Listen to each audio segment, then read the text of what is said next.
दिल को छू जाए कहानी चैनल में आपका स्वागत है। आज के वीडियो में मैं आपको 16 सोमवार व्रत की कहानी सुनाने जा रही हूँ। 16 सोमवार का व्रत सावन में शुरू करना बहुत शुभ और पवित्र माना गया है।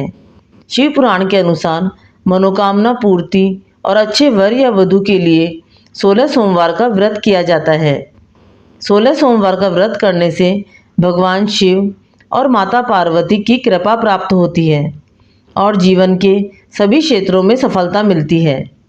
साथ ही कुंडली में मौजूद सभी ग्रह नक्षत्रों का अशुभ प्रभाव खत्म हो जाता है। तो चलिए कहानी शुरू करते हैं। एक बार भगवान शिवजी पार्वती जी के साथ भ्रमण करते हुए मृत्युलोक की अमरावती नगरी में पहुँचे। उस नगर के राजा ने भगवान शिव का एक विशाल मंदिर बनवा रखा था। शिवजी और पार्वती जी उस मंदिर में रहने लगे। एक दिन पार्वती जी ने भगवान शिवजी से कहा, हे प्राणनाथ, आज मेरी चौसर खेलने की इच्छा हो रही है। पार्वती जी की इच्छा जानकर शिवजी पार्वती जी के साथ चौसर खेलने बैठ गए। खेल प्रारंभ होते ही उस मंदिर का पुजारी वहां आ गया। माता पार्वती जी ने पुजारी जी से पूछा कि हे पुजारी जी, यह बताइए कि इस बाजी में किसकी जीत होगी। तो ब्राह्मण ने कहा कि महादेव जी की जीत होगी, परंतु चौसर में शिव जी की पराजय हुई और माता पार्वती जी की जीत हुई। तब ब्राह्मण को उन्होंने झूठ बोलने के अपराध में कोढ़ी होने का श्राप दिया।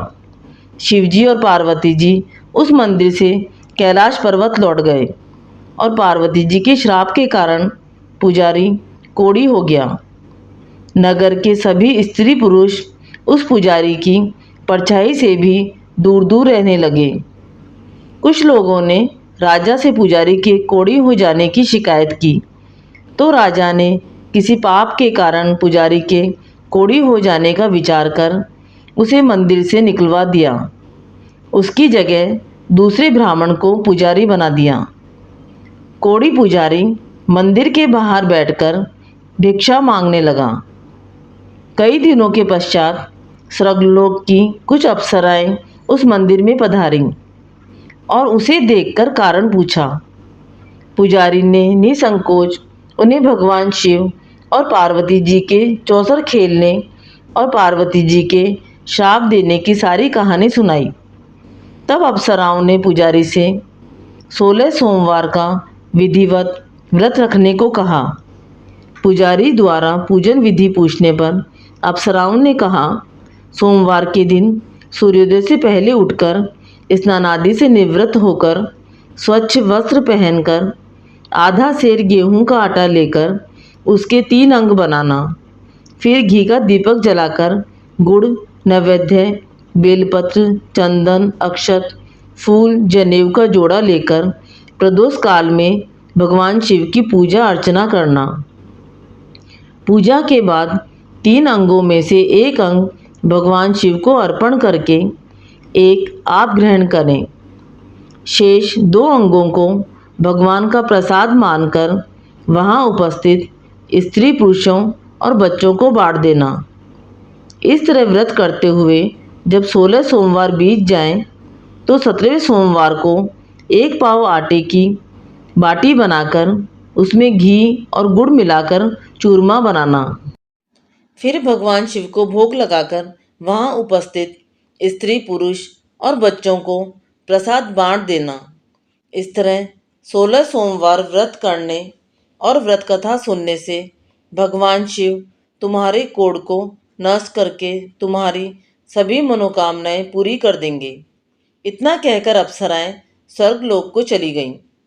पुजारी ने अप्सराओं के कथनानुसार 16 सोमवार का विधिवत व्रत किया। फलस्वरूप भगवान शिव की अनुकंपा से उसका कोढ़ नष्ट हो गया। राजा ने उसे फिर मंदिर का पुजारी बना दिया। वह मंदिर में भगवान शिव की पूजा करता और आनंद से जीवन व्यतीत करने लगा। कुछ दिनों बाद पुनः पृथ्वी का भ्रमण करते हुए भगवान शिव और पार्वती उस मंदिर में पधारे। स्वस्थ पुजारी को देखकर पार्वती जी ने आश्चर्य से उसके रोग मुक्त होने का कारण पूछा तो पुजारी ने उन्हें 16 सोमवार के व्रत के बारे में बताया। पार्वती जी भी व्रत की बात सुनकर बहुत प्रसन्न हुई और उन्होंने पुजारी से इसकी विधि पूछकर स्वयं 16 सोमवार का व्रत प्रारंभ किया। पार्वती जी उन दिनों अपने पुत्र कार्तिकेय के नाराज होकर दूर चले जाने से बहुत चिंतित रहती थीं। वे कार्तिकेय को लौटा लाने के अनेक उपाय कर चुकी थी, लेकिन कार्तिकेय लौटकर उनके पास नहीं आ रहे थे। 16 सोमवार का व्रत करते हुए पार्वती जी ने भगवान शिव से कार्तिकेय के लौटने की मनोकामना की। व्रत समापन के तीसरे दिन सचमुच कार्तिकेय वापस लौट आया। कार्तिकेय ने अपने इस हृदय परिवर्तन के संबंध में पार्वती जी से पूछा, हे माता, आपने ऐसा कौन सा उपाय किया था जिससे मेरा क्रोध नष्ट हो गया और मैं वापस लौट आया। तब पार्वती जी ने कार्तिकेय को 16 सोमवार के व्रत की कथा कह सुनाई। कार्तिकेय अपने एक ब्राह्मण मित्र ब्रह्मदत्त के प्रदेश चले जाने से बहुत दुखी थे। उसको वापस लौटाने के लिए कार्तिकेय ने 16 सोमवार का व्रत करते हुए ब्रह्मदत्त के वापस लौटकर आने की कामना प्रकट की। व्रत के समापन के कुछ दिनों बाद मित्र लौट आया। ब्राह्मण ने कार्तिकेय से पूछा, प्रिय मित्र, तुमने ऐसा कौन सा उपाय किया था जिससे परदेश में मेरे विचार एकदम परिवर्तित हो गए और मैं तुम्हारा स्मरण करते हुए लौट आया। कार्तिकेय ने अपने मित्र को भी 16 सोमवार के व्रत की कथा विधि सुनाई। ब्राह्मण मित्र व्रत के बारे में सुनकर बहुत खुश हुआ। उसने भी व्रत किया। 16 सोमवार व्रत का समापन करने के बाद ब्रह्मदत्त विदेश यात्रा पर निकला। वहाँ नगर के राजा हर्षवर्धन की बेटी राजकुमारी गुंजन का स्वयंवर हो रहा था। वहाँ के राजा ने प्रतिज्ञा की थी कि एक हथनी यह माला जिसके गले में डालेगी वह अपनी पुत्री का विवाह उसी से करेगा। ब्राह्मण भी उत्सुकतावश महल में चला गया। वहाँ कई राज्यों के राजकुमार बैठे थे। तभी एक सजी धजी हथनी सूंड में जयमाला लिए वहाँ आई। हथनी ने ब्राह्मण के गले में जयमाला डाल दी। फलस्वरूप राजकुमारी का विवाह ब्राह्मण के साथ हो गया। एक दिन उसकी पत्नी ने पूछा, हे प्राणनाथ, आपने कौन सा शुभ कार्य किया था जो उस हथनी ने राजकुमारों को छोड़कर आपके गले में जयमाला डाल दी। ब्राह्मण ने 16 सोमवार व्रत की विधि बताई। अपने पति से 16 सोमवार का महत्व जानकर राजकुमारी ने पुत्र की इच्छा से 16 सोमवार का व्रत प्रारंभ किया। निश्चित समय पर भगवान शिव जी की अनुकंपा से राजकुमारी के एक सुंदर, सुशील व स्वस्थ पुत्र पैदा हुआ। पुत्र का नामकरण गोपाल के रूप में हुआ। बड़ा होने पर पुत्र गोपाल ने भी माँ से एक दिन प्रश्न किया कि मैंने तुम्हारे ही घर में जन्म लिया, इसका क्या कारण है। माता गुंजन ने पुत्र को 16 सोमवार व्रत की जानकारी दी। व्रत का महत्व जानकर गोपाल ने भी व्रत करने का संकल्प लिया। गोपाल जब 16 वर्ष का हुआ तो उसने राज्य पाने की इच्छा से 16 सोमवार का विधिवत व्रत किया। व्रत समापन के बाद गोपाल घूमने के लिए समीप के नगर में गया। वहाँ के वृद्ध राजा ने गोपाल को पसंद किया और बहुत धूमधाम से अपनी पुत्री राजकुमारी मंगला का विवाह गोपाल के साथ कर दिया। 16 सोमवार के व्रत करने से गोपाल महल में पहुंचकर आनंद से रहने लगा।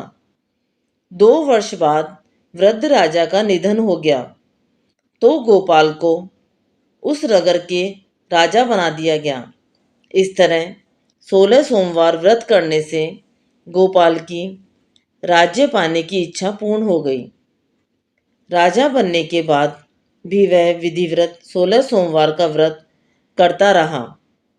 व्रत के समापन पर 17वें सोमवार को गोपाल ने अपनी पत्नी मंगला से कहा कि व्रत की सारी सामग्री लेकर वह समीप के शिव मंदिर में पहुंचे। पति की आज्ञा का उल्लंघन करके सेवकों द्वारा पूजा की सामग्री मंदिर में भेज दी। स्वयं वह मंदिर नहीं गई। तब राजा ने भगवान शिव की पूजा पूरी की तो आकाशवाणी हुई, हे राजन, तेरी रानी ने 16 सोमवार व्रत का अनादर किया है, सो रानी को महल से निकाल दे, नहीं तो तेरा सब वैभव नष्ट हो जाएगा। आकाशवाणी सुनकर उसने तुरंत महल में पहुंचकर अपने सैनिकों को आदेश दिया कि रानी को दूर किसी नगर में छोड़ आए। सैनिकों ने राजा की आज्ञा का पालन करते हुए उसे घर से दूर निकाल दिया। अब रानी भूखी प्यासी उस नगर में भटकने लगी। रानी को उस नगर में एक बुढ़िया मिली। वह बुढ़िया सूत काट कर बाजार में बेचने जा रही थी, लेकिन उस बुढ़िया से सूत की गठरी उठ नहीं रही थी। बुढ़िया ने रानी से कहा, बेटी, यदि तुम मेरा सूत उठाकर बाजार तक पहुंचा दो और सूत बेचने में मेरी मदद करो तो मैं तुम्हें धन दूंगी। रानी ने बुढ़िया की बात मान ली, लेकिन जैसे ही रानी ने सूत की गठरी को हाथ लगाया, तभी जोर से आंधी चली और गठरी खुल जाने से सारा सूत आंधी में उड़ गया। बुढ़िया ने उसे फटकार कर भगा दिया। रानी चलते चलते नगर में एक तेली के घर पहुंची। उस तेली ने तरस खाकर रानी को घर में रहने के लिए कह दिया, लेकिन तभी भगवान शिव के प्रकोप से तेली के तेल से भरे हुए मटके एक एक कर फूटने लगे। तेली ने भी भगा दिया। भूखी प्यास से व्याकुल रानी वहां से आगे की ओर चल पड़ी। रानी ने एक नदी पर जल पीकर अपनी प्यास शांत करनी चाहिए तो नदी का जल उसके स्पर्श से सूख गया। अपने भाग्य को कोसती हुई रानी आगे चल दी। चलते चलते रानी एक जंगल में पहुंची। उस जंगल में एक तालाब था। उसमें निर्मल जल भरा हुआ था। निर्मल जल देखकर रानी की प्यास तेज हो गई।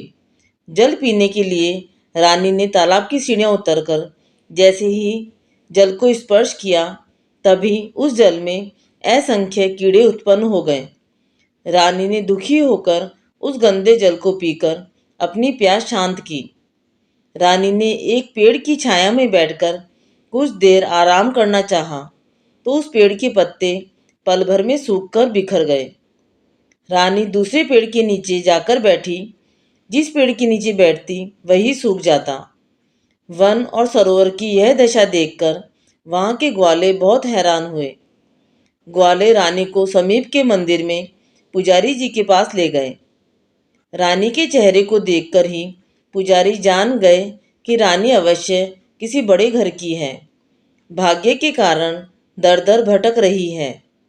पुजारी ने रानी से कहा, पुत्री, तुम कोई चिंता नहीं करो, मेरे साथ इस मंदिर में रहो, कुछ ही दिनों में सब ठीक हो जाएगा। पुजारी की बातों से रानी को बहुत सांत्वना मिली। रानी उस मंदिर में रहने लगी। रानी भोजन बनाती तो सब्जी जल जाती, आटे में कीड़े पड़ जाते और जल से बदबू आने लगती। पुजारी भी रानी के दुर्भाग्य से बहुत चिंतित होते हुए बोले, हे पुत्री, अवश्य ही तुमसे कोई अनुचित काम हुआ है, जिसके कारण देवता तुमसे नाराज हैं और उनकी नाराजगी के कारण ही तुम्हारी यह दशा हुई है। पुजारी की बात सुनकर रानी ने अपने पति के आदेश पर मंदिर में न जाकर शिवजी की पूजा नहीं करने की सारी कथा कह सुनाई। पुजारी ने कहा, अब तुम कोई चिंता नहीं करो, कल सोमवार है और कल से तुम 16 सोमवार के व्रत करना शुरू कर दो।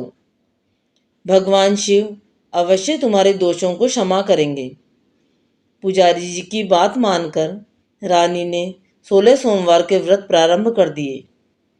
रानी सोमवार का व्रत करके शिव जी की विधिवत पूजा अर्चना की तथा व्रत कथा सुनने लगी।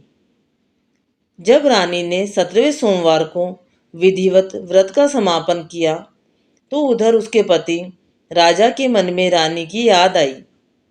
राजा ने तुरंत अपने सैनिकों को रानी को ढूंढकर लाने के लिए भेजा।